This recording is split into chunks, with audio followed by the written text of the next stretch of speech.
Thanks for clicking on this video. This is Rob Snowhite, your fly fishing consultant. I got a request to do a tutorial by a guy named TJ for a mouse pattern. This is a mouse pattern I came up with just on a whim from experimentation. Your Dave Whitlock mouse is great, and you've got all of your other mouse patterns. I just can't think up off the top of my head. Moorish mouse maybe.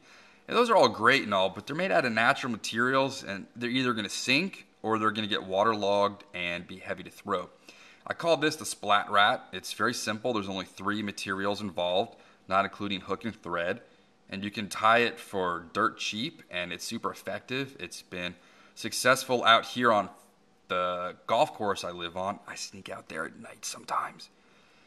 It's been great on a farm pond where our friends live in the Catskills. And I've also caught some trout on it on the Dream Stream in Colorado. So let me show you how to tie this fly. Of course, I'm using the Regal Vise because once you put this fly in there, that hook, it's not going anywhere. Of course, I'm using saber hooks. These are size 6 bass bug salmon hooks from the Fly Shack, flyshack.com. Black thread is what I'm going to start with. We're going to start with 210 denier flat wax nylon. First thing we're going to add on to this is going to be a tail. The tail is going to be made out of black vernal.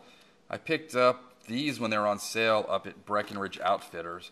I'm going to get about 4 to 5 inches.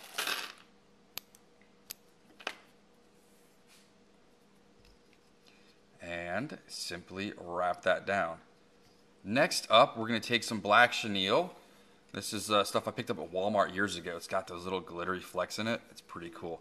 This is just to hold down the foam. Don't worry about that little tag end sticking up. You're going to wrap over it. Wrap up to the eye and back down again. Exactly enough. That's, whoops. It's pretty random there. That's exactly what I needed.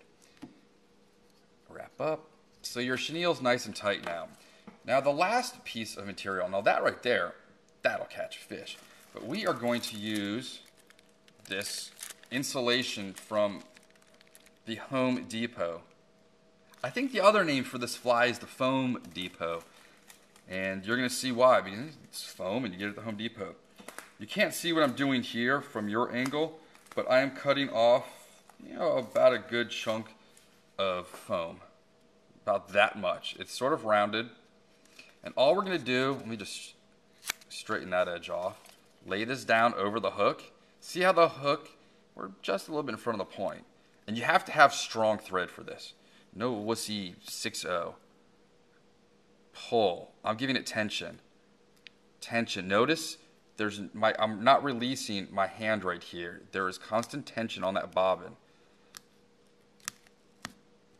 And then wrap forward and down. Again, keep those wraps tight. No 6-aught, no 8-aught. There's basically your fly. We're going to half hitch by holding the bobbin in our left hand, twisting with our right finger. We'll do that again. Now that right there is a done fly, but we've got to tweak it a little bit. We're going to trim that head down. And the more you trim it, you could get away with throwing this on a 4-weight. I go out with a 5-weight on the golf course. And just kind of trim around that body off. Don't need whiskers on this. Don't need eyes. Why? Because the fish sees it from this angle. They don't see it from the top. In the last little anal retentive bit, that little tail, we're going to singe it like a San Juan.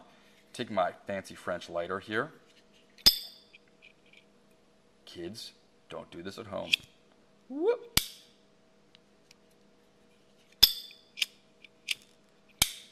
All right, and there you have it. The circus peanut, the splat rat, the marshmallow fly, whatever you want. And I didn't like the way I just called that fly, so I'm going to tie that again.